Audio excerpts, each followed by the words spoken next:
I feel like everyone involved in the production of Blackness and Dragons, including our producer Jake, says, what can we do in the last second to make Jordan laugh now? It used to happen organically, and now they're like, we're going to ruin her life and make the intro never serious. And here we are. Welcome to Blackness and Dragons. We are a D&D 5e actual play live stream and or podcast, depending on how you catch us, because, yeah, we're a podcast now, too.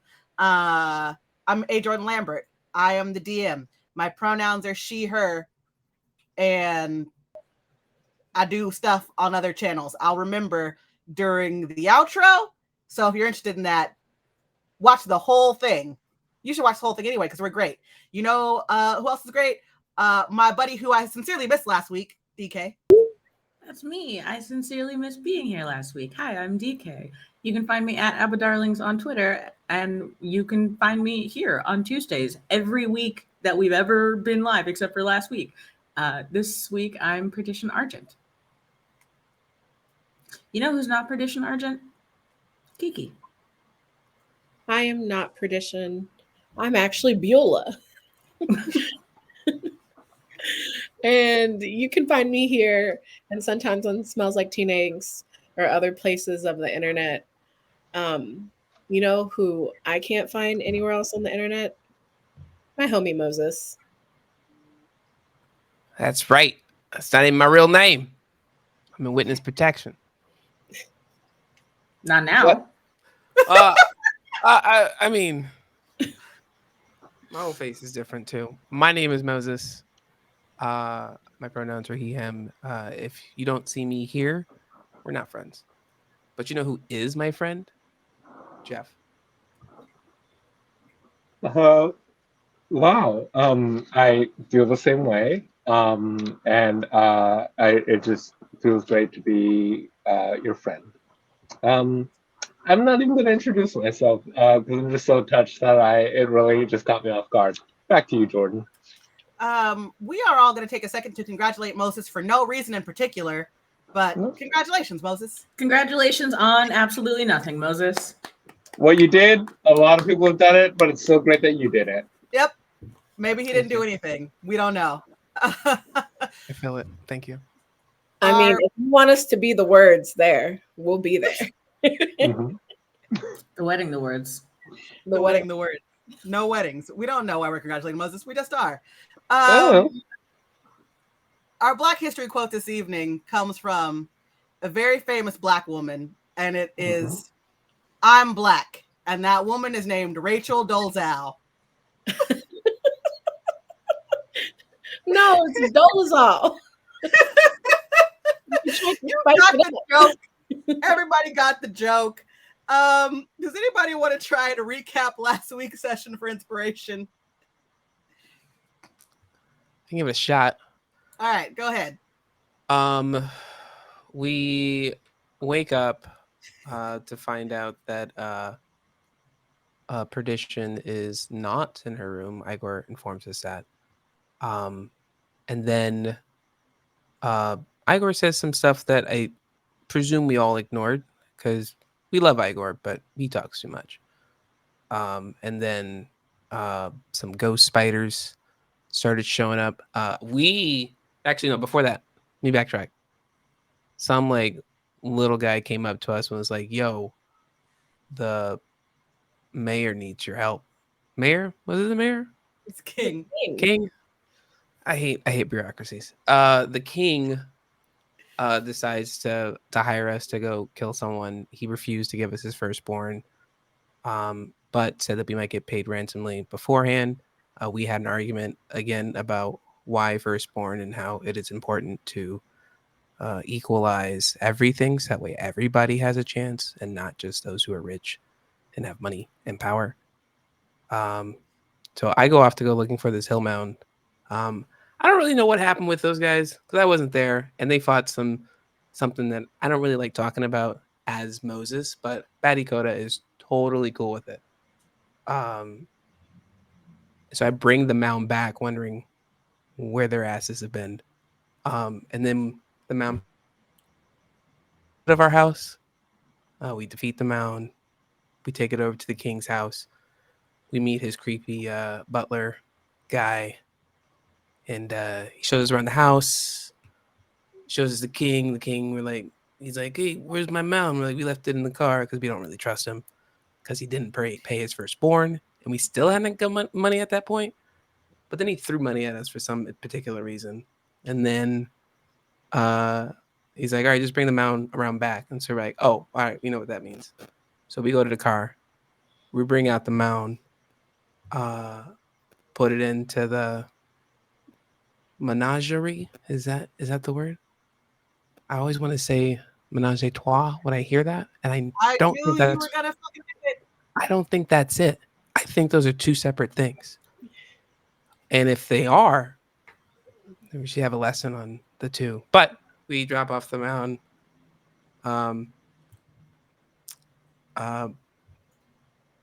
Belarus. What's your name, Kiki? Beulah. Beulah. I don't know why. I'm put on the spot. I panic. Swear to God.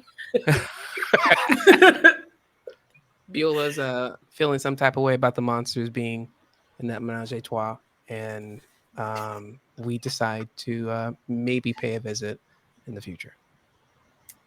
I'm gonna give you an A for effort. Go ahead and take that inspiration. Yes. Some of those things were correct. Yes.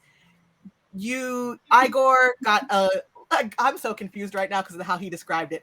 Igor did get a letter from the king that you guys read. The king thanked you for helping out with the monsters issues that you guys are having in Matricon, and said that he does happen to collect various antiquities and monsters and other things. And if you could happen to find a shambling mound instead of killing a shambling mound, he would love to add that to his collection. Y'all were all super suspicious about it. But when Igor was cleaning the mansion and found some phase spiders, Batty decided to take off and go find a mound rather than fight the phase spiders. Jeff conjured up some rats. The rats killed the spiders.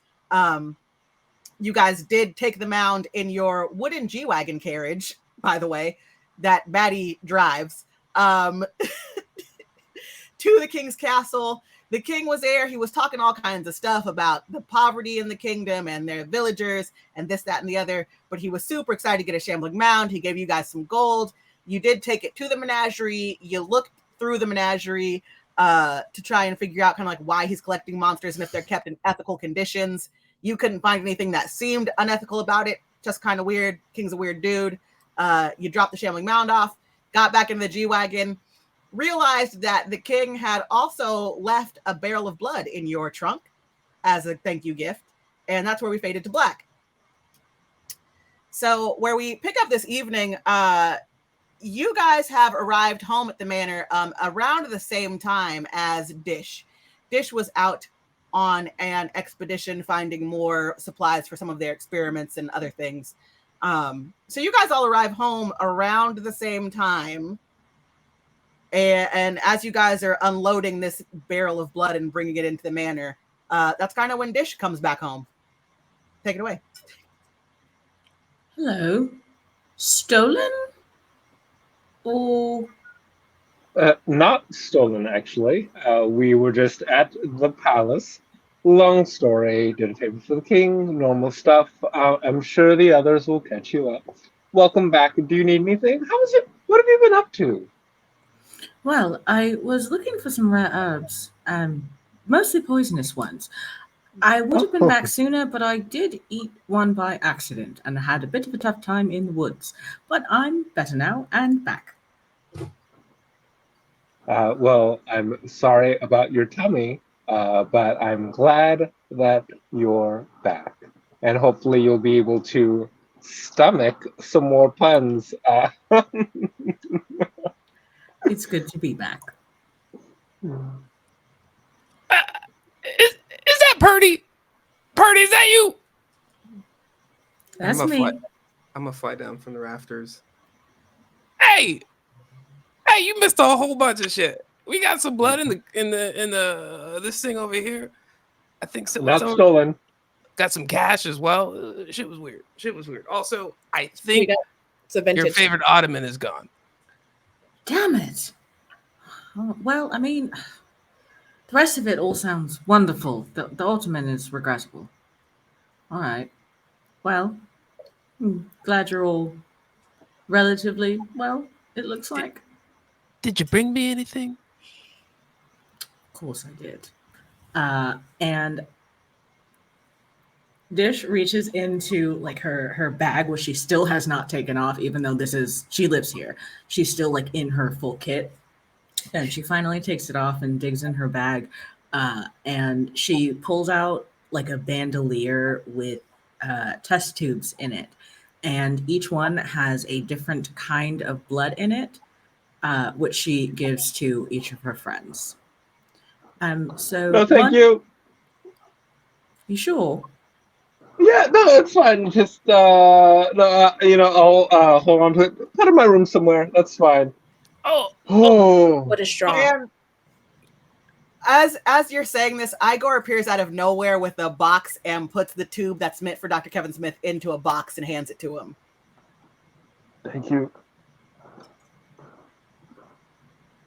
Oh yeah, you missed it. I guess he's actually pretty new to this whole thing. What do you say? 2 weeks? 3 weeks? Yeah.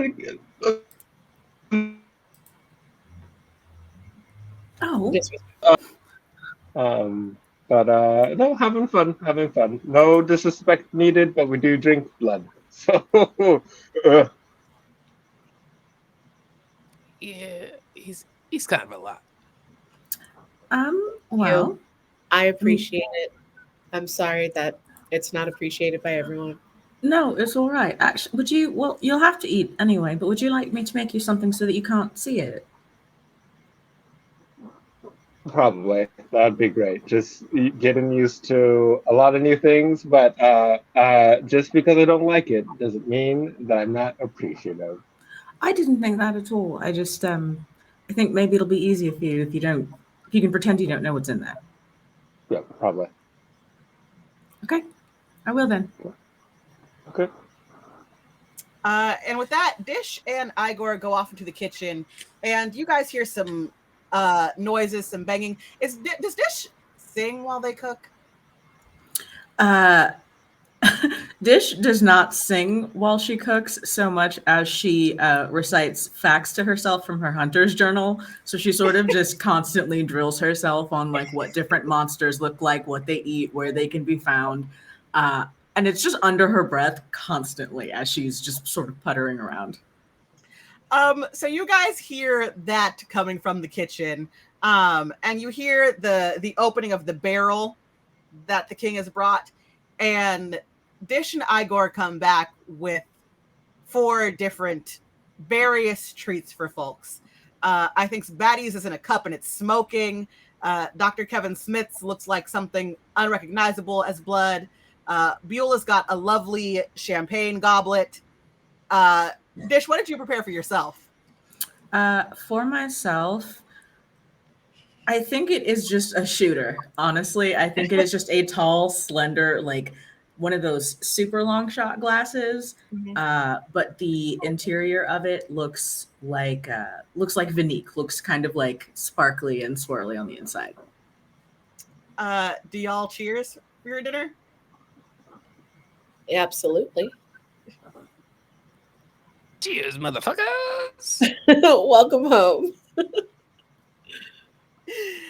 And you all drink whatever it is that you're having for dinner, and the mixture of Perdition's herbs and this rare blood that she found and what the king gifted you is not only just the finest quality of blood that you've ever tasted, but also very magical in a way that you guys get drunk as fuck. Am I hearing colors? Yes. The You're colors, all dude. just The colors. They're so loud. fucked up after an hour. What does that look and sound like?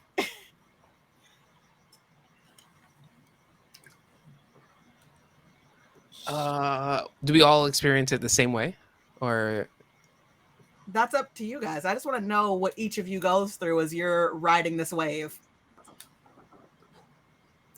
The color. I'm asleep on the floor.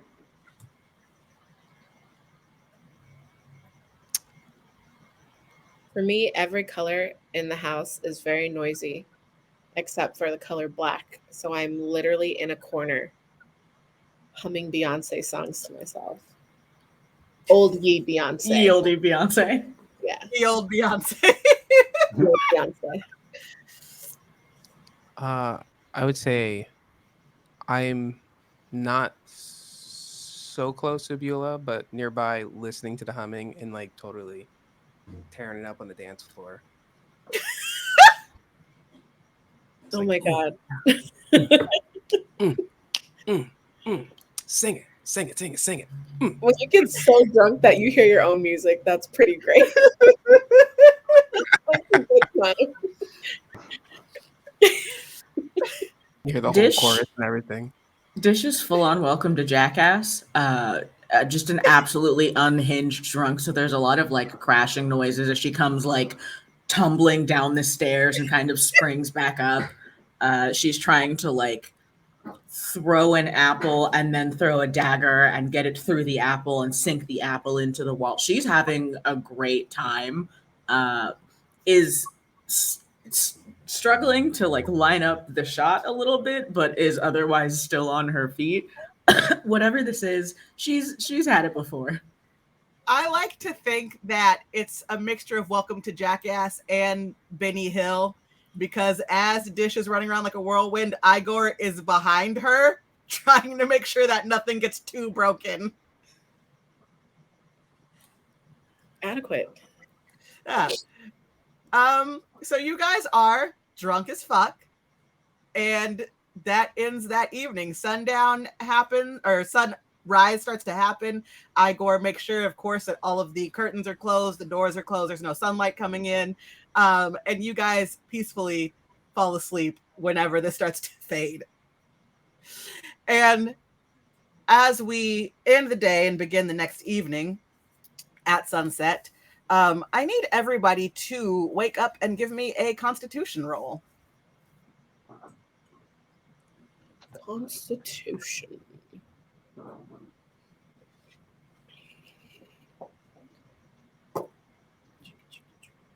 $18.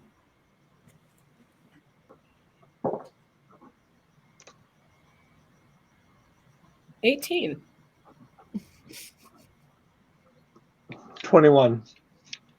18 also. Also, it was a natural 20 plus 1. Yeah, You know, I was pulling up your sheet. I was like, what does he get to Constitution to get a 21? 20. That's a natty 20. So I'll tell you guys, I set the DC at 17 because I wanted you all. That Constitution check was to see who woke up hungover or not. And as it turns out, you can all hold your blood. No one wakes up hungover. I know that. However, you wake up however you ended the evening, wherever you ended the evening. And of course, as you guys are all beginning to stir and get your bearings and move around, Igor comes into the room with another letter. Igor received Raven this afternoon. Another letter from the king. Okay. All right.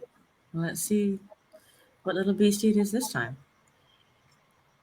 And the letter from the king says, once again, I want to thank you very kindly. The shambling mound you left me has fit so well into the menagerie. It's only been a few hours, but it seems like he quite enjoys his new home. I would like to keep some of our payment in between you and I. Yes, I do mean that fine quality barrel of wine that I gifted you. No one needs to know about that or where it came from. Also, should you be so interested, I have 4 tickets to the Theatre de Phantasm this evening. I would appreciate it if you went as my emissaries.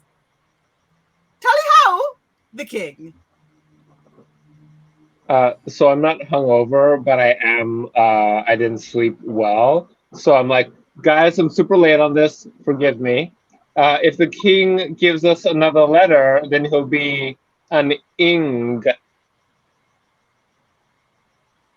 What matters is you found your way there in the end. Shall we go to the theatre? I love a good trip to the theater. I'm not gonna lie. I don't even know what a theater is, but y'all had me at. Did someone say party? Someone said party, right? It's sort of like a party. You had me at a party. The theater, I need to tell you, is a fantastic experience. You see all these incredibly talented individuals make believe and create this rich tapestry of a story right in front of your eyes. It's truly something to be astounded. Those people should be praised for the amount of diligence and work that goes into creating such an engaging story that just distracts you from life's terribleness for just a moment. They are the true heroes. I'm gonna put my Taking inspiration wing. from Jeff. Yes. I'm gonna put my wing on Dr. Kevin Smith. It's gonna be okay, bro.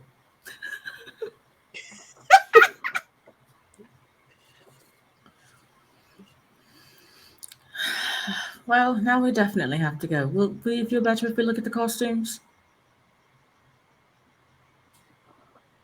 Yeah. Okay, we'll look at the costumes. Okay. Shall we dress up? Of course. How dare Just you? checking. Just checking. Everybody goes to their respective quarters. They get dressed. They come back down. Since we mentioned dressing up, I would like a detailed description of what everyone is wearing this evening. Perdition. Perdition has swapped out like her very busted up tack gear and has pulled out her steamer trunk full of her clothing from her human life, and has a crimson velvet gown with a hood and kind of like an open section in the chest where the heart would be that's covered with netting. And there's like a bustle that pulls up to reveal that there are red pants and red boots underneath, so she can still run. I mean, should I make it easy? Just think Lizzo Met Gala 2022. But like original, because I started it.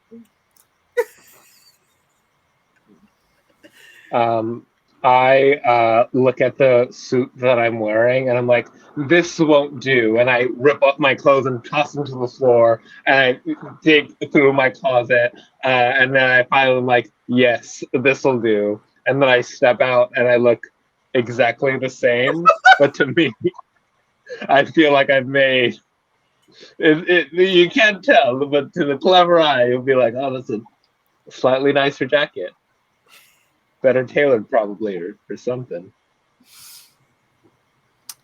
I assume being a bat, that my costume is very,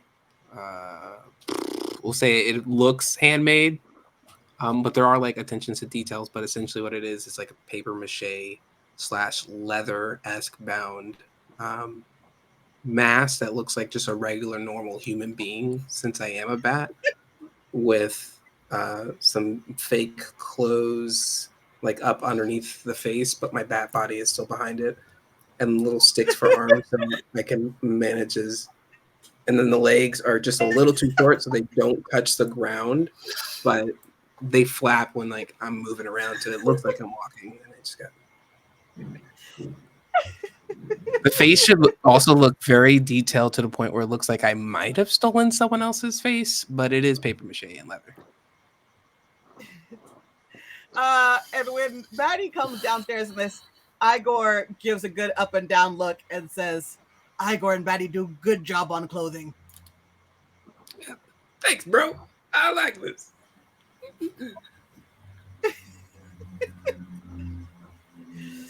All right, so we're off to the theater. I'm assuming that we are taking the wooden G-Wagon again, correct? Yes. Yep. Yeah. Because Maddie is dressed up, this time it's just Igor pulling it. But the crappy thing is that Igor, he likes to sing when he works. So he's like singing Bad Romance, and he's like, Igor wants your loving, he wants your revenge. You and Igor make a bad romance. Whoa. We're like, I cast the cantrip guidance I'm like, hey, Igor, just a little to be whoa, whoa. And I'm just like, just a little bit. So you add the D4 to his ability to sing. You add that D4 to his ability, and it just, the next time he starts singing, oh my God, why am I blanking on Lady Gaga songs, you guys? Pop rock. Let's see. Mm-hmm. Oh, all right. Judas. Alejandro. This is embarrassing. If you guys knew me in college, Venus. one of my nicknames was Lady Gaga, so this is very embarrassing. I'm going to blame it on whatever's in this little pumpkin right here. You cast a +4 to his ability, and he kind of straightens up a little bit, and then he starts pulling the cart a little bit like faster and steadier, and you just hear this beautiful contralto come out of him. I'm your biggest fan, I follow you until you love me, paparazzi. And it's from the diaphragm. And you guys pull up to a traveling theater. It's set in a very large tent, and it doesn't look like an Easy Up or a circus tent. It is so ornate. It's dark blue. There's filigree on it. Like, you've never seen anything that looks this fancy before. That's not the King's Palace, basically. It looks so cool. You pull up. Igor hands them the tickets that the king has given you, and one of the attendants for the theater opens the door to the G-Wagon. I'm assuming all of you get out and go into the theater, right? Yes. You walk into the theater, and again, the inside is beautiful. This does not look like something that travels around. It looks like something that's permanent. It's so fantastic. Does anybody do anything before the show starts? Look for snacks. I assume. Well, what were you gonna say? You assume what? I assume that they have a concession stand, because I've been to stadiums for sports, just not like arts The because old, of my class. Ball? Yeah. So I look for like the concession stands around the front area, I presume, and I also go to the bathroom because I'm gonna have you do an investigation roll. As you're doing it, I just want everybody to know that in chat, Jason said the entirety of the episode is just going to be Lady Gaga covers, and you know what? I'm fine with that. So are we, Jason. So are we. You wouldn't know it, but back in the day when you could buy the Lady Gaga expansion for Rock Band, I bullied my brother and his friends into buying it for me and got like 5 stars, whatever the highest rating you can get in on Rock Band and vocals was. I did that for all of the Lady Gaga songs. That's who I am as a person.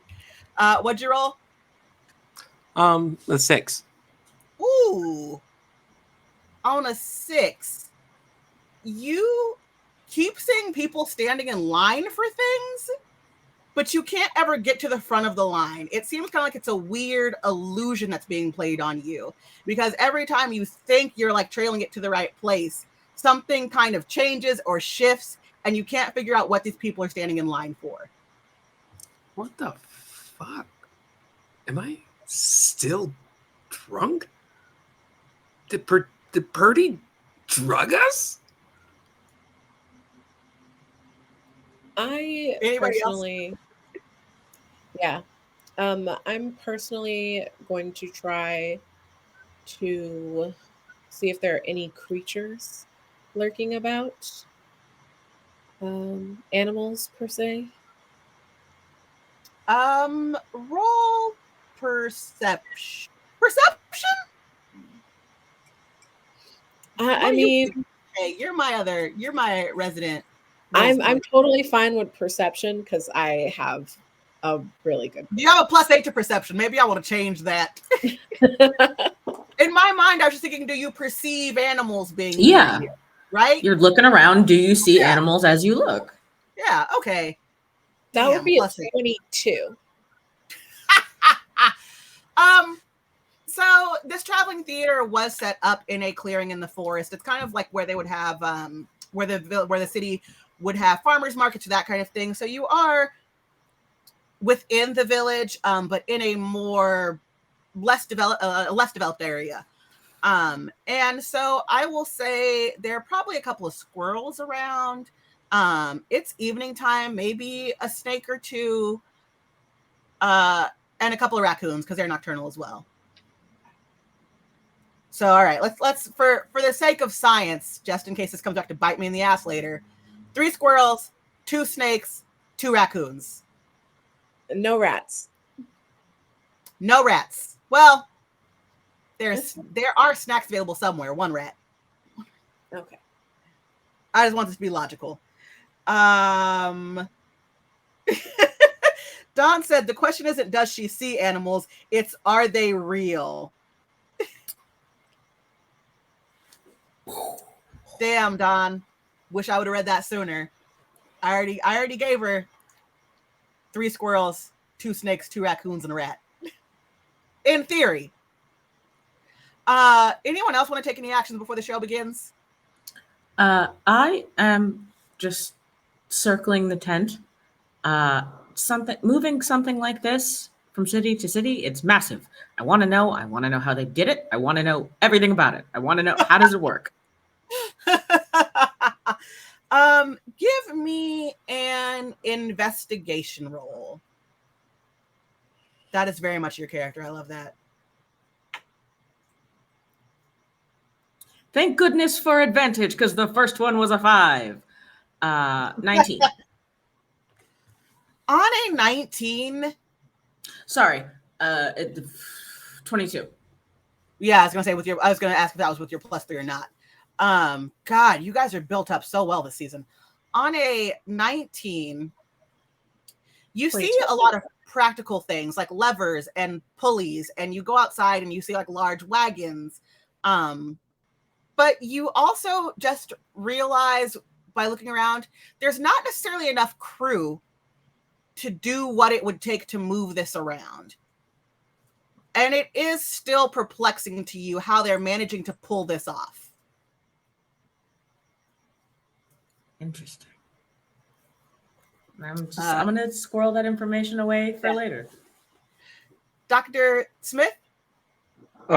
So I've walked in with everybody and everybody's gone their separate ways. So I just kind of like look around. I'm like, oh, well, okay, I'm alone. Don't panic.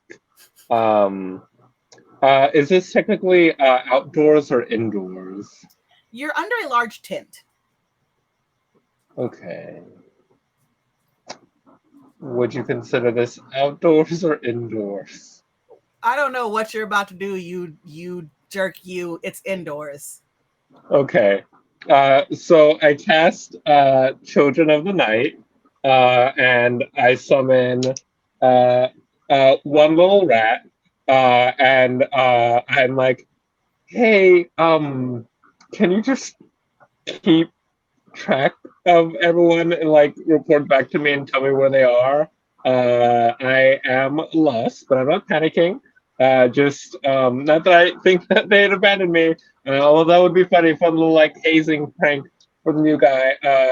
So if they did that, it's cool. But also just like let me know what you see. And yeah, okay. Have fun. See you in a bit. Have some cheese. Really quick, we are getting raided by Manapot Studios. Thank you so much. Welcome, Raiders. We are playing D&D. We're a party of vampires who are going to the theater. You just cast Children of the Night. You pulled up a rat, and the rat's like, squeaky, squeaky. All right, I'll be right back. And he does a lap really quick, comes back to you, and he says, okay, I found your seats. The front row center, Betty is looking for snacks. I don't think you found any snacks. Beulah is looking around for other animals. She found a couple. Perdition is trying to find out how they do this show. And I don't know. She just talked to a stagehand. I don't know why she's just looking around. And everything, that's all cool.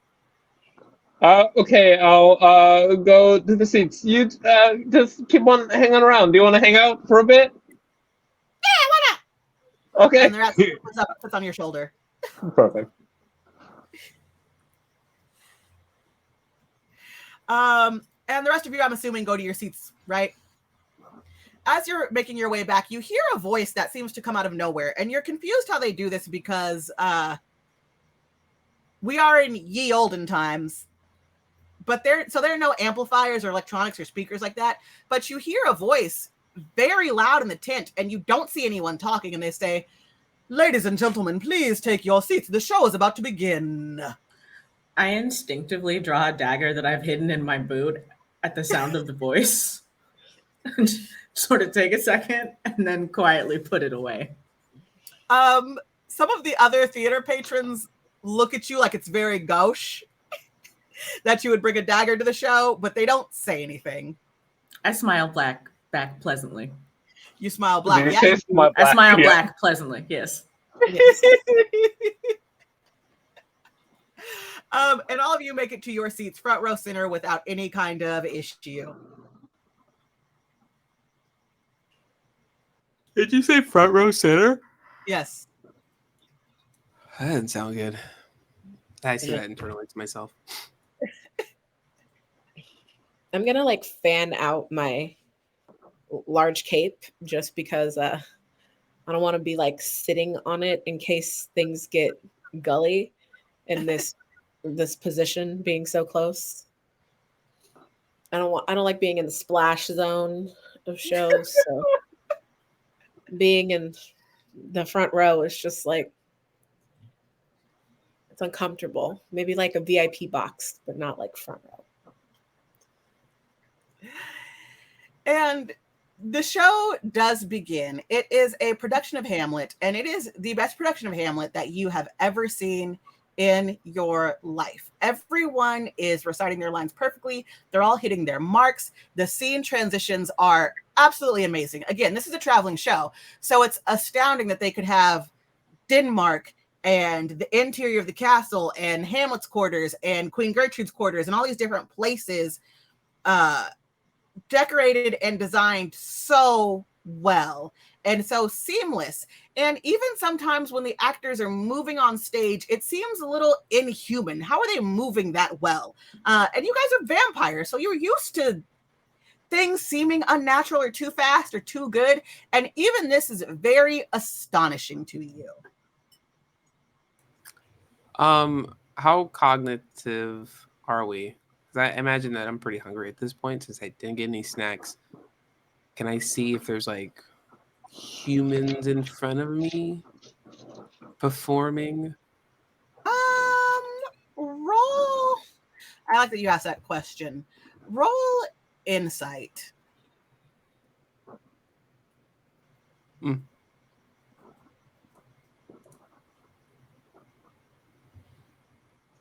Oh, graphical glitch. It's rolling in slow motion.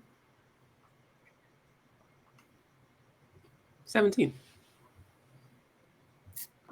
On a, what would you normally do to try and find food? Like you would use your power of scent, or Yeah, I imagine like whatever that third layer of like the body, I can see their blood like coursing through their veins, and I see roses. Like I'm looking for blood and I'm sniffing for flesh and more blood. you do all of that towards the stage, and the actors are right in front of you. Like they're reciting lines. You know, they just got to the part in Act 2, Scene 2 where they go, "Two men, they are not living to whom he and more adheres." So you're watching this happen, and you're going through all of this, but you don't detect any humans on stage. Who am I sitting next to? Who decided to sit next to me? I'm a talker. Oh, cool. I'm in the middle. I'm gonna lean over, like I'm gonna lean back in my seat and say, "Psst, hey, I don't think these are people up there." Well, if they're not people, what's the alternative? Oh, they could be undead. That's another thing that people can be. I'm not trying to explain because obviously you know a lot of things, and I'm talking during a show, which is extremely rude. So I'm going to, in addition to not talking over you, stop talking to not disturb the other people in the show. Sorry. As he's saying all of that, I'm ignoring him and I'm going to turn around to see the folks behind me and see if I have that same sense. Really quick before you do that, Jason, I want to die right now. When I said Hamlet, he put in chat 2D or not 2D. That is the question because the DM is asking if you rolled with advantage or not. Respect. Bravo. Bravo. I've only Game given over. the audience inspiration one time in all 4 or 5 seasons, but I feel like Jason, take an inspiration, my friend. Use that whenever you see fit. You can give it to one of the characters. I don't care how you use it, but God, that was a good one. So you want to turn around and look at the audience and see if you sense that same thing? Yes. I'm not gonna make you roll for this one. You do. There are, yes, lots of humans in this theater. Just not on stage. I'm gonna lose sight of focus, and I'm gonna see which one like looks like the easiest to pick off. Give me another insight roll.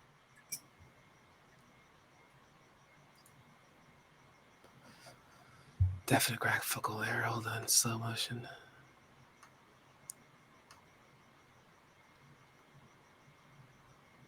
$16. With a 16, you see, God, this is inappropriate, but it's the first thought that came in my head. You see a couple. The man is much older than the woman. It's like if Viserys and Alicent went out to the theater. No spoilers. I haven't watched it yet. Hey, that was it. That's all I said. Oh. No, I thought you didn't watch Tales on time. If you are watching it, the memes are just as good as the show, man. The memes make me enjoy watching the show more. And that's all I have to say about that. Pretty solid show. Are there dragons in the show? That's all I want to know. It's the whole house is built out of dragons. The whole house is dragons. It's a house of dragons. Yeah. Steeples. I thought it was the house of the dragon, so just one Not for dragon black at the people. house. Not for black people. Oh. It's house of many dragons. Yeah. House of Dragon. You see that House of Dragon shit?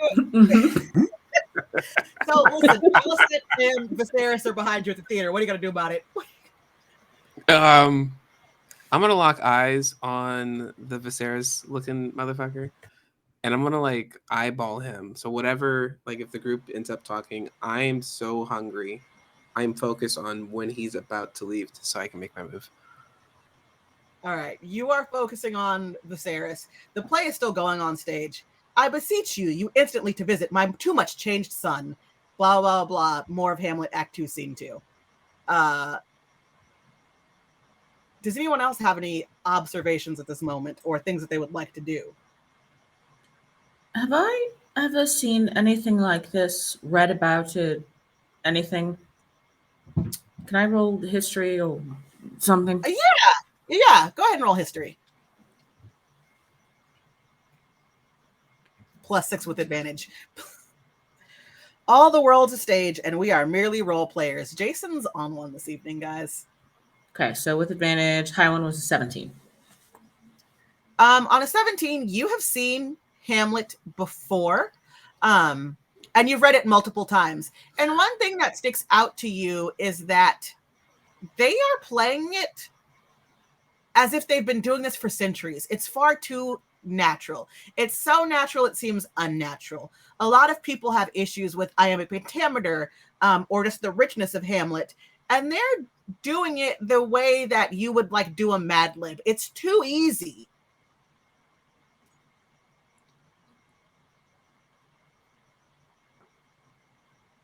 Okay.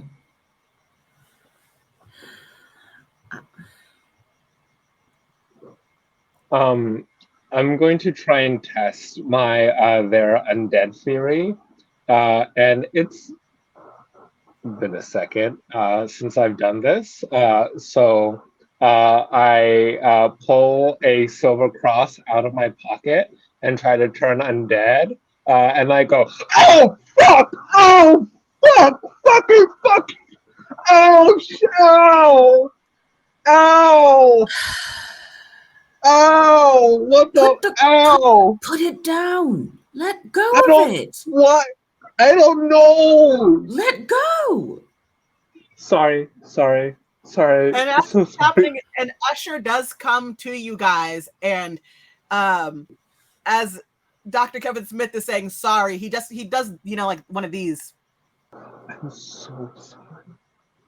I'm so sorry. I didn't know. I'm so sorry. The Usher backs up a little bit, but he's still watching you guys very intently. You're jaffed, Beulah. I didn't even know I was Jeffed. I've been talking all this time. Oh no. Can I pull a snack out of my snack attack? Like a little test tube of, a good vintage. I do believe that Beulah absolutely would have travel blood shots. So yes, absolutely. So as I pull out my snack attack, I'm kind of just gonna pop it open, and I want to see if anybody kind of looks towards me to see what I'm doing before I take a sip. No one on stage looks toward you. Batty, does this get your attention? Yeah, my ears will perk up like a dog, like paying attention to something else, but realize that the treat bag is out, and I kind of break eye line and eyeball the shot and Beulah. All right, I'm gonna take a little swig and I'll pass it to Batty. I'm gonna Sharing a flask is, it's important. Very classy. I'm gonna grab it, drink it, and I'm gonna toss the trash on stage. Directly at in someone's way. Can I get a dexterity? Dexterity for throwing? Yeah, dexterity. Give me dexterity. Sure. Mm-hmm. Ooh.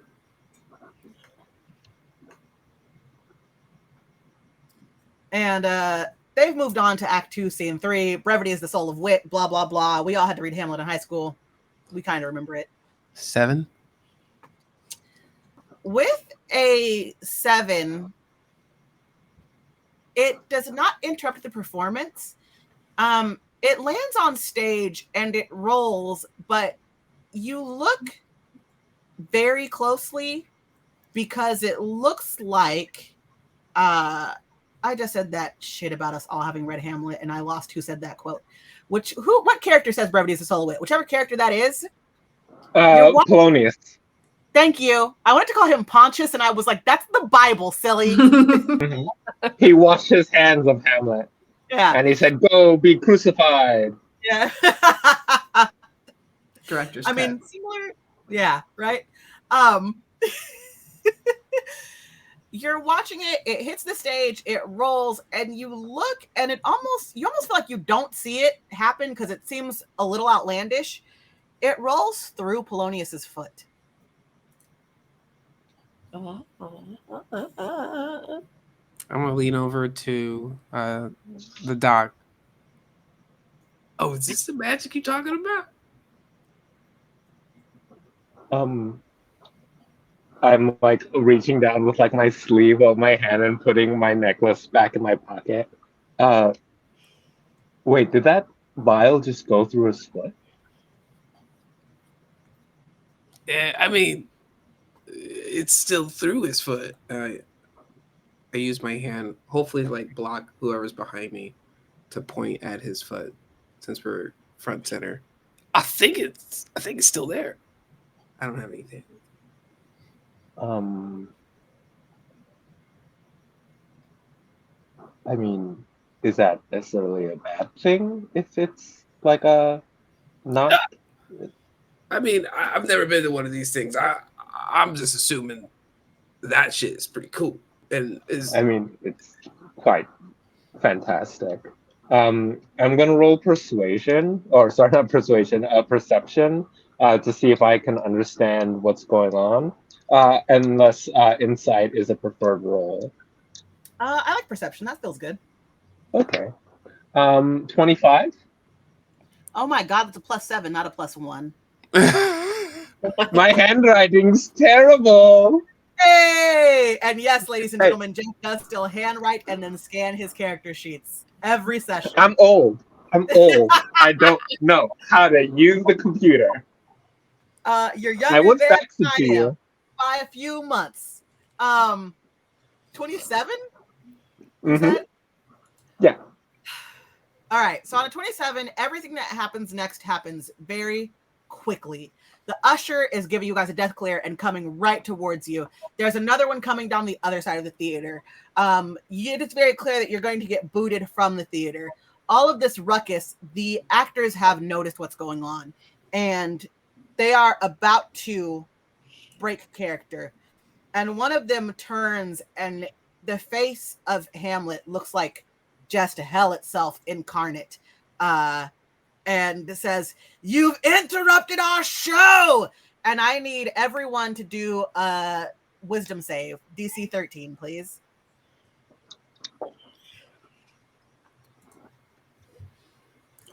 $15. 14.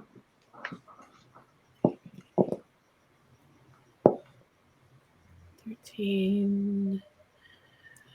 9. 16. So Math is hard, okay. math is hard. Everybody but Batty is fine. Dr. Kevin Smith, you have the realization that they are ghosts on the stage. Batty, you did not pass the DC stage, so you have horrifying visage was cast on you. You failed. So you actually, I don't think this counts because you're a bat. It says that you age 1d4 times 10. But considering that you're a bat, like I'm just gonna say it doesn't count. You're just fucking horrified for the next minute. And Kevin, they're ghosts.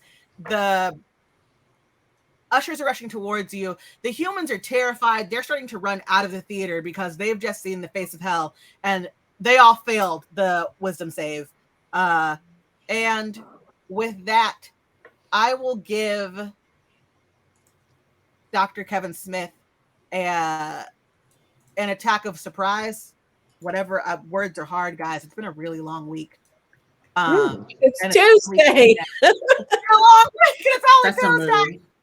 Everybody else, I need you guys to roll initiative. I will cast spiritual weapon, and you know what? I'm gonna let's see.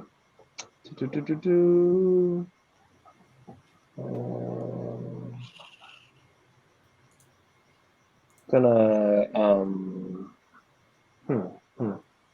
no, just cast it as a bonus weapon, and a magical spear will. Sorry, I was gonna cast a higher level spell that I decided not to. So regular spiritual weapon, a spear appears behind me. I'm like, okay, guys, before this becomes a big fight, a melee, or a brawl, or an ultimate. Let's talk about this. Very sorry for interrupting the show. We can all sit down. We can get the people back in the audience, and we maybe don't have to fight if that's okay. Also, I should probably try and do a little persuasion. Go ahead and do your persuasion roll. I rolled a 19 plus 5. That's a 24. You guys, I'm not making this up just because I want you to be in combat. I set the DC at 25 because I know your characters are well built. No. I didn't want to win the roll, but that's what my character would do, even though I desperately want to do damage. Guys, What did everybody get on their persuade or their initiative rolls? 18. 18. 19. Damn. we wasted all our good roll. Did you roll, Dr. Smith? Let me roll. Oh no, 5. Oh god, what have I done? All right, give me 1 second for because math is hard and I got to get y'all in the right orders. Ooh. Dr. Smith is last because he rolled that lovely 5. We love that for him. Okay, so there are 5 ghosts that you're battling on the stage. I don't know how many characters are actually in that scene, but for the sake of what I did this evening, there are 5 of them. Hang on. I should have set this up before we started playing tonight. Sorry, guys. Note for next time. We've only been doing this for 2 years. Sometimes it be like that. Sometimes it be like that. Sorry, they're talking about the difference between play acting and D&D in chat, and Don said that Shakespeare was just an early DM. Not wrong. Not wrong. Beulah, you're up first. What do you want to do? I'm gonna cast Mold Earth, and I'm just gonna kind of shake the ground to lift some dirt on top of all these little ghosty people, just because I want to make sure nobody can get more see-through and or get away. Like, we're all moving at the same time, okay? Okay, And so you kind of want to like create a fighting cage? yeah. Cool. I like that. All right, so you've created a dirt hexagon for all of you to fight in. Like ye old UFC. Yep. Is that your whole turn? I mean, it is a cantrip, so I should have a bonus. Yeah. And I want to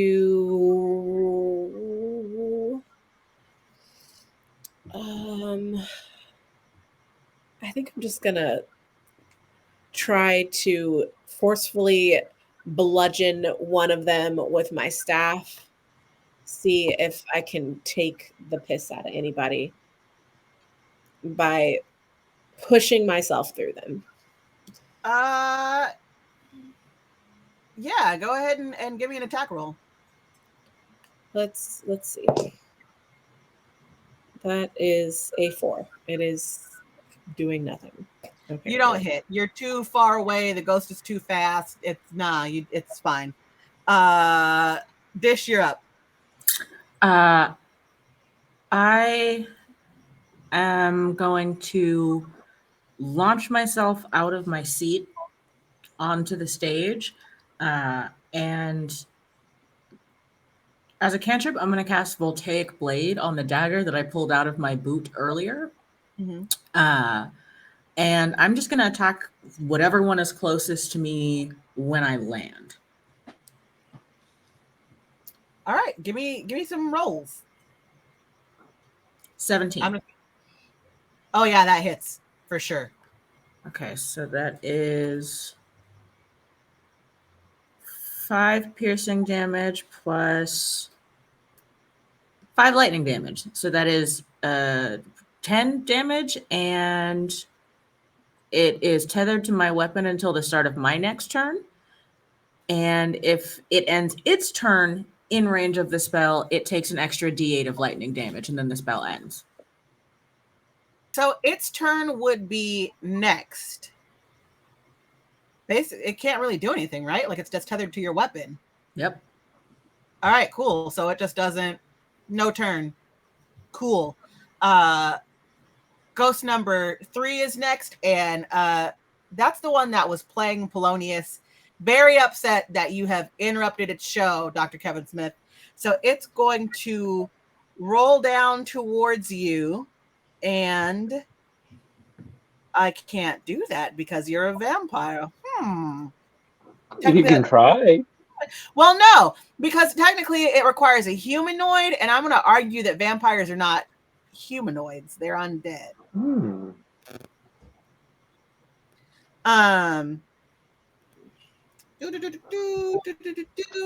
It's going to try to do Withering Touch. So let me roll. That's armor class of 15, 8 plus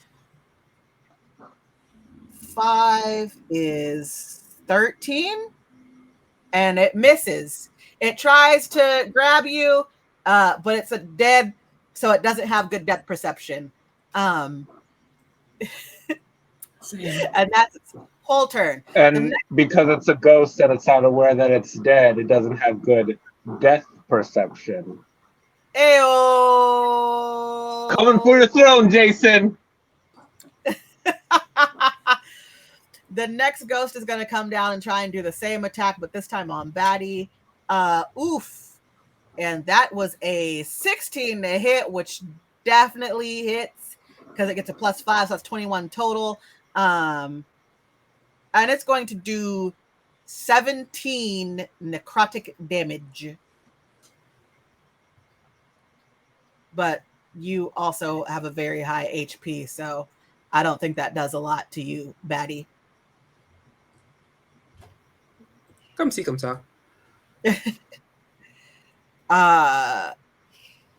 The next ghost is going to try and do the same attack on Beulah. That's a Withering Touch. It rolled a 3. 3 plus 5 is 8. It does not hit. Again, does not have good death perception. It's your turn, Batty. Am I still horrified? I'm going to say this has been more than a minute. Cool. I really don't like the mechanic of time in D&D because it doesn't make sense, to be completely honest. Like, the rules of time just don't make sense in D&D. So as a DM, I like them. it's been a minute. It's been a minute. Dope. I break my concentration from the focus on the other guy. As a side note, as the DM, I do just want to say that Allison ran. She fucking left Viserys there to die. Dope. Yeah. On second thought, I'm gonna eyeball Viserys and I'm going to Eagle Hawk him to suck up his blood, hoping that maybe I get some kind of healing properties from it. Just this is absurd. Give me a D20 roll on that one. Plus, I'm really hungry. I didn't eat before we left. 12. On a 12, I will say that you get back. How many points of HP did I take from you? 17. 17. You get back 8 points of HP, so a little bit over half of what you're still not back to normal, but a little bit over half. Okay, I'm going to suck Viserys dry, like he's dead. Yeah, it still only gives you 8 HP. Suck that guy. He's old. And then as I feel rejuvenated, I'm gonna return my focus to the ghost and be like, I don't think this play is supposed to go this way, but I don't know what a play is. And I guess ready for my next move. Can I attack? Would you let me attack? Yeah, I'll let you. That was a good joke. I'll let you have an attack. I'm going to do. I know you said vampires can't do fire, but I was dragonborn before I got turned in, so technically I can breathe fire. I'm gonna blow fire at this guy. Is that okay? Be real careful. I'm gonna need you to be real careful. Go ahead. Careful isn't even in my name. I'm gonna roll.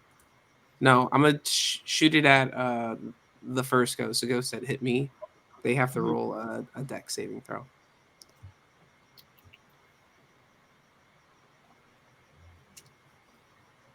They rolled an 18. Son of a bitch. Okay, well, yeah. Yeah. Cool. Ghosts also have fire resistance, which, just for future reference, you will still do damage, but I won't burn them. we'll figure out what happens when we get to that. We'll cross that bridge when we get to it. Yeah. Gonna kick that can down the road.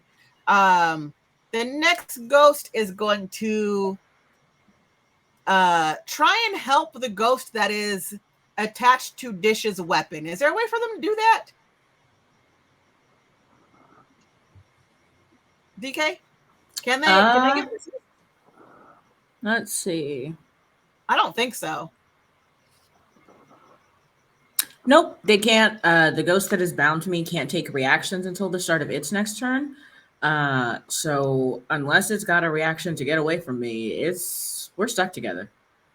Yeah, all right. So the other ghost is just stupid and it tries to like pull its friend off of your weapon. Nothing happens. Dr. Smith, you're up.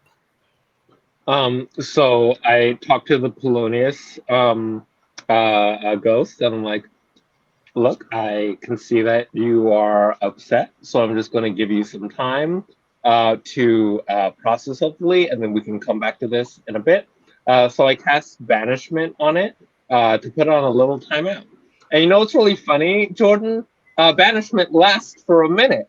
So how do you want to handle that, Jordan? There are no rules anymore.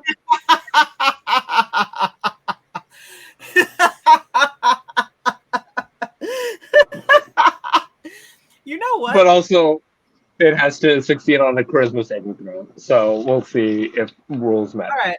Let me just do this. I'm gonna roll for this ghost and see what happens. Okay.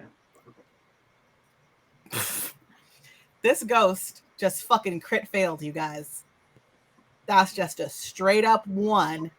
And what I will do, because I wanted to give this to you anyway, since you tried to get one over on me with the whole it's a minute thing. He's just out of combat. You've just banished him to another fucking plane of existence. So we went from 5 to 4. Good job. Don't try that shit on your next turn. I have a bonus action. Yes. And then I'm like, hey,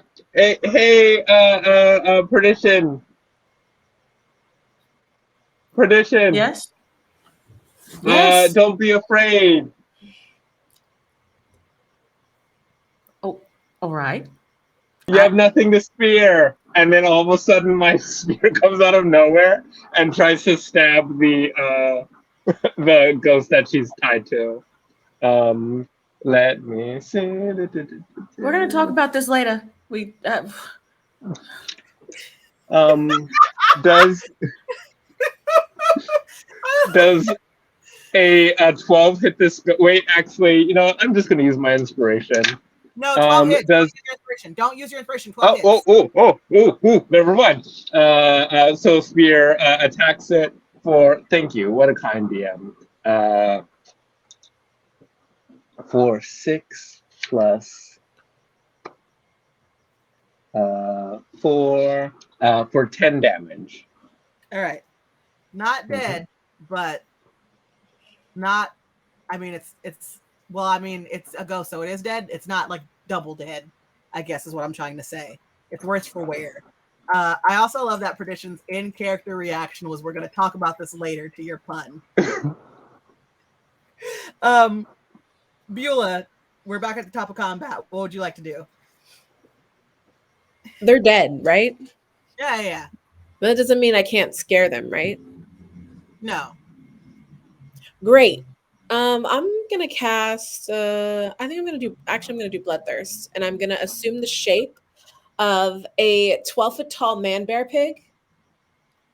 And I'm gonna get up in their faces and curl over them, kind of like you know, like. I'm just gonna be like, booga booga.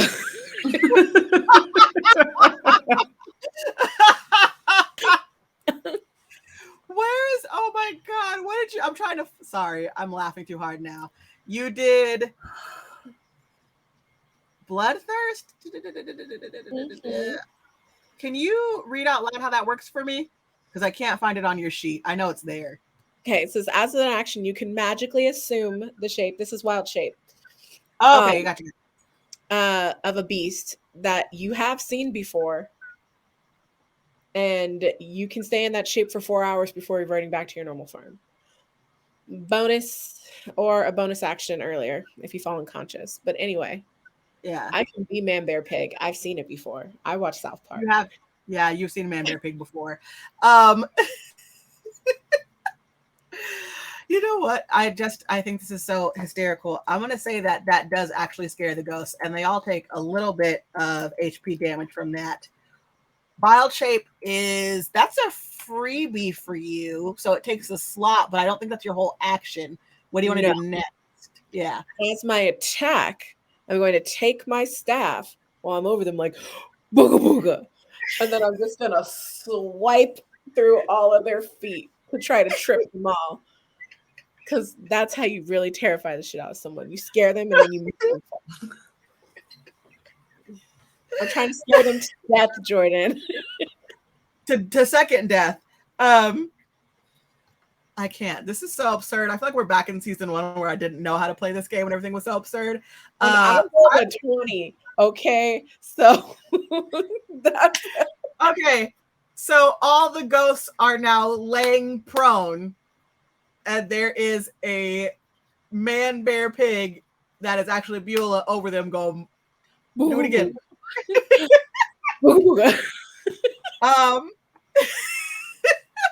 Perdition, it's your turn. Yeah, so that fool is still attached to my weapon. The spell ends. Yeah. I'm gonna hit him again. So there's like a crackle of white lightning that just kind of lights up the ghost from the inside. And then I'm gonna take 2 full-ass weapon attacks against this ghost, and I'm gonna hope. We'll see. That's a 12 and a 15. Oh yeah, that ghost is double dead. It has second death. It did. Yeah, it did.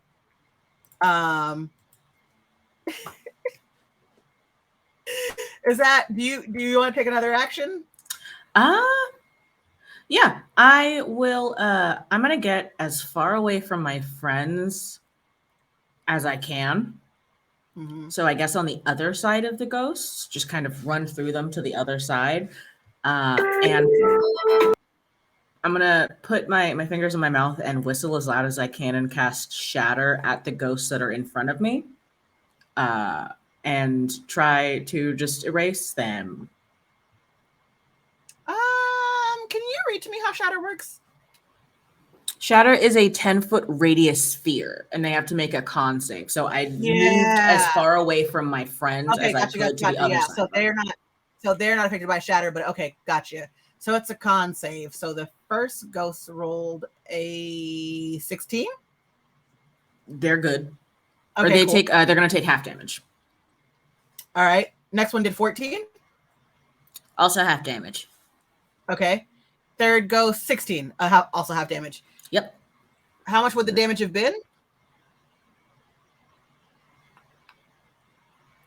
15. Half of 15 is 7, 8. We round up in this house. A kindly DM. No, math is hard, guys. All right, so there are still 3 surviving ghosts. One of them is going to attempt to do that. Don't help. It's gonna try and do Withering Touch on Perdition. And it rolls a, what do I get? What's my plus to this? Plus 5, 17. That hits, baby. Hey, blah, blah, blah. So it hits and it does 17 damage. You're still kicking. It hurt, but we're good. It hurt, but you're still moving. It is the next ghost turn. It's going to try and do the same thing to Batty.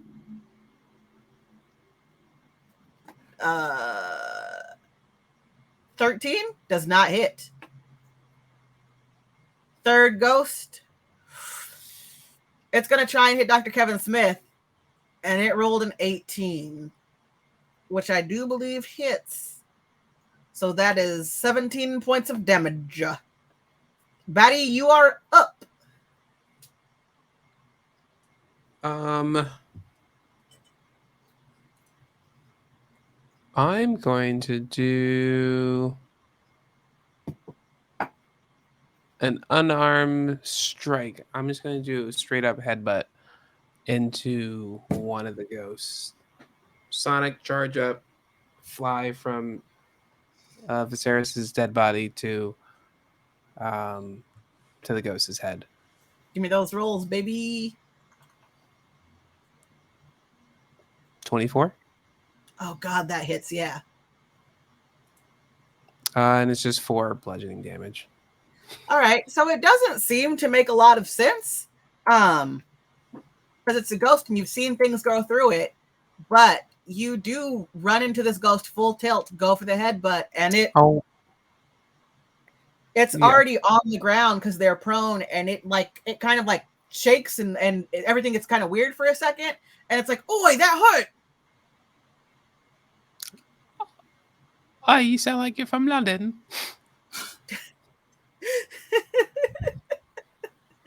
Dr. Kevin Smith, you're up.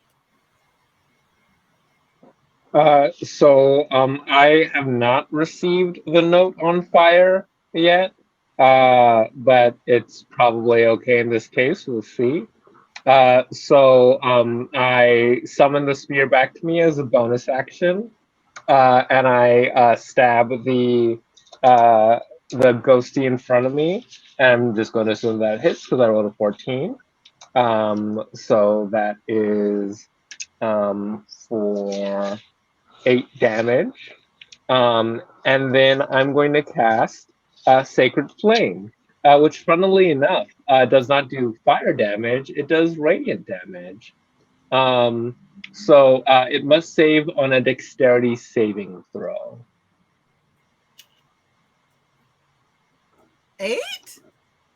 No. But it does take 8 damage. Hey.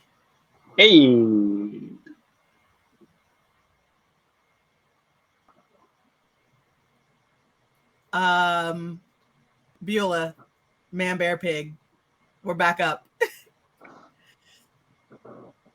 You're Jeff. You're. I'm sorry.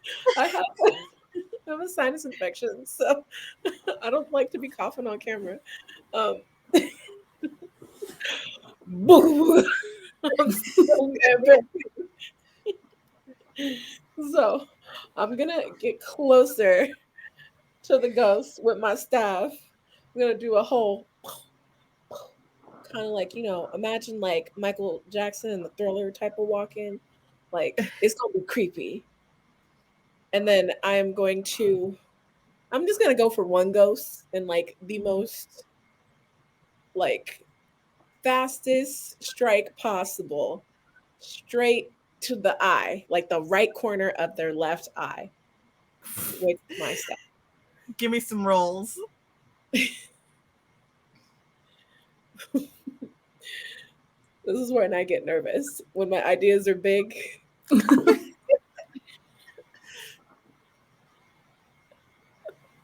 is an 11. It's not gonna hit. Oh no, that hits. 11 hits. Yeah, give me damage. Okay. All right. 17. Hang on, math is hard, guys. All right, so one of them is almost out. Actually, 2 of them are almost out, and we have one that's in better shape, but still not great. Dish, you're up. The who's still around? How many? There are 3 ghosts left. 2 of them are at less than half HP, and one of them is a little over half, but still not great. Okay. I am going to reach up and take off my necklace, which is just, it looks like it's just like a plain silver strand. And I am going to wind it in opposite directions around each fist and make it garrote. And whatever one is closest to me, I'm going to attempt to wrap it around them and squeeze. All right, cool. Let's roll for this. Just to clarify, are you choking out a ghost? Yes. Okay. It's silver. Yeah, noted for Or the future. You don't know how much force. That is 18 to hit. Oh yeah, for sure. So that is 6 damage. And I get to put, it's already around them. So do I just roll to hit again? Yeah, because I would, that's like a grapple. So go ahead. Okay. So that's a 16 to hit and 6 damage. Wait, how much damage total? 12. It's dead. It's dead again. I get back 6 HP as part of my Blood Hunter pack. Hey! Right. Get it, perdition. We're down to 2 ghosts. One of them is just going to attempt to get up and run.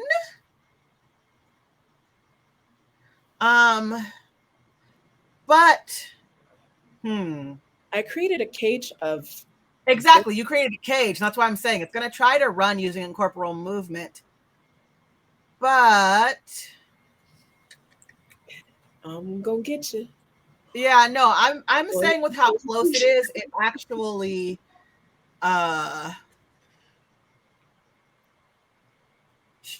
it's going to take damage because it's going to do its incorporeal movement wrong.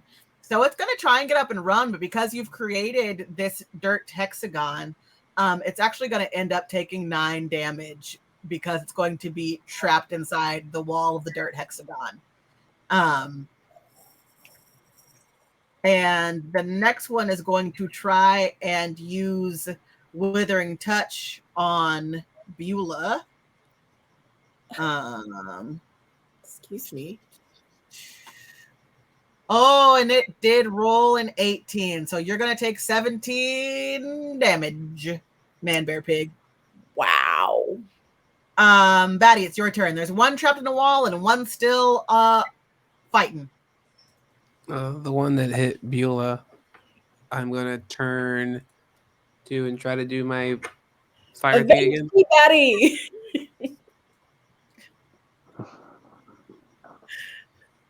So I try to blow fire on just it, concentrated. We have to roll a dexterity saving throw. Oh, sorry. No worries. Does a 4 do anything? Actually, no. Tell me what happens. I do 4 damage. All right. I'm gonna singe just the top part of his hair, so when he comes back from the flame, it's singed ghost eyebrows, singed ghost hair, and a singed ghost mustache. If it's Yeah, it's the one who sounds like he's from London, and he's like, I didn't like that very much. You look toasty. Take an inspiration. I hate you so much. Dr. Kevin Smith, you're up. Quick question. This is a specific DM rule. So banishment requires concentration. I'd like to dramatically cast another spell that would require concentration, but if I did that, technically it would cancel the banishment. So, is this rule of cool, or are we going to have another ghost maybe to fight because my character is out for revenge? Up to you. I mean, it would be in line with your character to make things worse by trying to make them better, i.e., when you thought you're going to kill the Shambling Mound and you made a second one.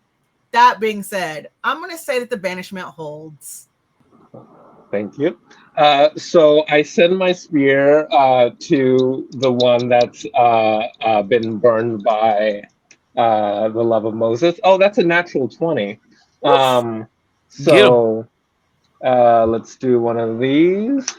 That's 7 plus 4 is 11. I don't know if you want to double that because it's technically a spell. It's force damage. So up to you, right? It's double dead again. Tell me what that looks wonderful. So I look at the spear, and then I have my mouse friend like sit on it to guide it. I'm like, we must finish the job. And the mouse looks at me, and then like, whoo! And like the spear just like slams into the ghost, and then I give it like a thumbs up. And I'm like, don't run from justice. I don't know why I've gotten so serious recently. I think I'm just very frustrated. You know how like when like things don't go like when you're just like trying really hard. And like you didn't want things to get bad, but then like everything just clusterfucked and you're just like so angry. And like the anger isn't at the situation, it's more so at yourself. That's how I feel right now. So now I'm just like, now I just have to fucking do this thing. So I go over to the one that's running, and I cast Vampiric Touch. And I will make a melee spell attack against this creature in my reach. I'm just going to use my inspiration for fun. So that is 13. Yeah. Right. And I yes, let's go. And that does 3, 9 damage, and I heal for 5 because we round up in this game. We do round up in this house. All right, there's one ghost. It is very close to being dead again. And we're at the top of the round. Beulah, you're up. And you are Jeffed because you don't like to cough on camera. It just sounds nasty, and I don't want to blow No, out I get it. drums. Sometimes even my laugh is too obnoxious and I mute myself. Y'all are real funny. A mood. It happens. All right. I'm still a man bear pig, but I'm a mad man bear pig. So I am just gonna straight up take my staff and just try to bludgeon the ghost that is still alive. I'm there. Don't worry about it. It's fine. Boom, boom. We're working some things out tonight. Give me Just a roll. Just give me a roll to hit. Its HP is so low. As long as you hit, we're gonna say that this works. Oh, that's a 19. So Oh, baby, you hit. Yeah. So it's out. It's done. All the ghosts have been vanquished. The fight is over. What would the party like to do now? We should go. We should apologize. Okay, let's say that we apologize. We ruined their show.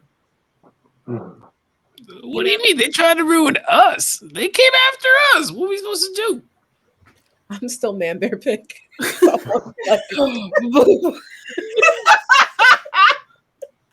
What's I go over and sort of just try to like use my body to kind of corral Beulah and start moving her man bear pig form toward everybody else. Oh wait, is the mayor here? I mean the king. I mean whatever. I don't respect authority. But where's that guy? He's the one that invited us here. Where the hell is he? It was a trap. No, let's not assume that it's a trap. I feel honestly really bad. You guys didn't even get a chance to see the end of Hamlet, which is like so many twists. We barely got a Rosencrantz or a Guildenstern. Or was it Guilty Discernment Rosenhands? I mean, they are dead now. Huh? What? Inspiration. No inspiration for the person who set her up? Them up? Nope, minus inspiration for misgendering somebody. Nope, There we go. both are good. I'm gonna cancel myself. Whatever's clever. I'm just gonna leave. Are we done in the theater? Yeah. Yeah, we kick out. We're just All right. arguing our way out. You guys you argue your way out. Igor already has the G-Wagon ready to go. You guys, does Beulah phase back? No, I'm stuck this way for a little bit, so I can pull the G-Wagon home. Beulah pulls the G-Wagon home, but Igor is sitting in the passenger seat with his head out the window. I'm off the deep end, watch as I dive in. I'll never reach the ground. Never So change. great. Took my notes. You make it back to the mansion without incidents, and at the end of the evening, we are going to do a very quick confession cam. Perdition. All right, so I do really regret eating that herb. I mean, okay, so I didn't know what it did, but I wanted to know how much it did what it did to someone like me. I did a lot. It did quite a lot. I would say that I'll be more careful in the future, but I probably will not. So let's hope that the next one is less poisonous than the one that I ingested before. Batty. I didn't know the theater was so turned up like this. I can't wait till we go to the next one. I hope it's another Hamlet. Dr. Smith. So being a vampire really should come with an instruction manual, or at the very least, they should tell you, like, if you have a holy symbol, you can't hold it anymore, and like you're allergic to fire. I'm not complaining because I do live a very blessed and privileged life, but I guess I am complaining. Yeah. Okay. Beulah. I am just trying to comb the dirt out of my fur because I'm fucked up. I didn't become a man bear pig, and it's pretty nasty. Booga booga. Before we go, Perdition turns to Dr. Kevin Smith and says, "Oh, I haven't forgotten. This is for you." It's unintelligible when she had time to make this, but I do have the inventor feat. She has made almost like a little flask holster out of leather that completely covers the vial that's inside, so you can never see the contents. Dr. Smith, did you hear that? No, I completely disappeared. I was just in a room by myself. It was the most frightening thing. I heard echoes of everyone who I'd ever hurt or offended through 34 years of my life, and then all was silent, and I was brought back into this room. Perdition has made you a leather flask that hides the contents of what's in it, so you can eat more comfortably. Oh, thank you. You're welcome. And as the camera pulls away from confession cams, our last shot of the evening is Igor detailing the G-Wagon. I'm your biggest fan. I'll follow you until you love me. Papa, paparazzi. And we fade to black, and that is our session this evening. Ladies, gentlemen, all peoples, we love you regardless. I'm A. Jordan Lambert. I'm the DM here at Blackness Dragons. It's always a great time hanging out with these lovely folks. Makes my week so much more pleasant. I hope it does the same for you. If you want to find me at a time that's not a Tuesday evening playing this game, I play games at Exquisite Corpse Presents, or I talk about pop culture at Smells Like Teen Angst, or I just hang out on Twitter, probably bitching about my lack of love life. You know who doesn't bitch about their lack of love life? Moses. It's true. I don't have anything to bitch about. Except when she doesn't do. I'm just kidding. My name's Moses. I go by him. If you don't find me here, again, you probably don't know me, but I appreciate everybody, including the people I don't get to see. But you know who I love seeing all the time? It's my girl Kiki. Oh, me? Well, thanks. I'm Kiki, aka Man Bear Pig, aka Beulah. And if I'm not here, I'm working. You know who is also always working? My homie Jeff. Oh, hey, that's true. I feel seen. I know usually I do jokes here, but I want to take a second to talk to you. Look, you said you're going to do your taxes this year early. You didn't do it. You're going to do file for next. I don't know if that happened on purpose or not. That was a blessing, though. Don't lecture me. I do my taxes when I want. The government can't find me unless they watch the show that I stream on. I mean, I do them. They just might be late. It doesn't matter. They already take like 35% of my income.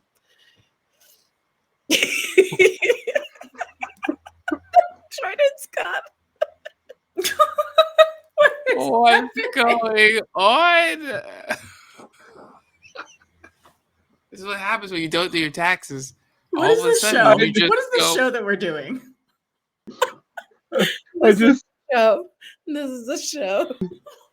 No, I- this is gone. I was in a dark room and I was back in kindergarten and everyone was yelling, "You killed them! You killed them! You killed them!" and just stabbing inside the box. And now I'm back. Did I do an outro? Back Are to we you, still DK. live? Yeah. We're still on air. The internet had enough of our shit tonight. Just, I dropped. Can we just DK? Right, so we can get out of here. I'm DK. This has been great. Bye. Booga booga.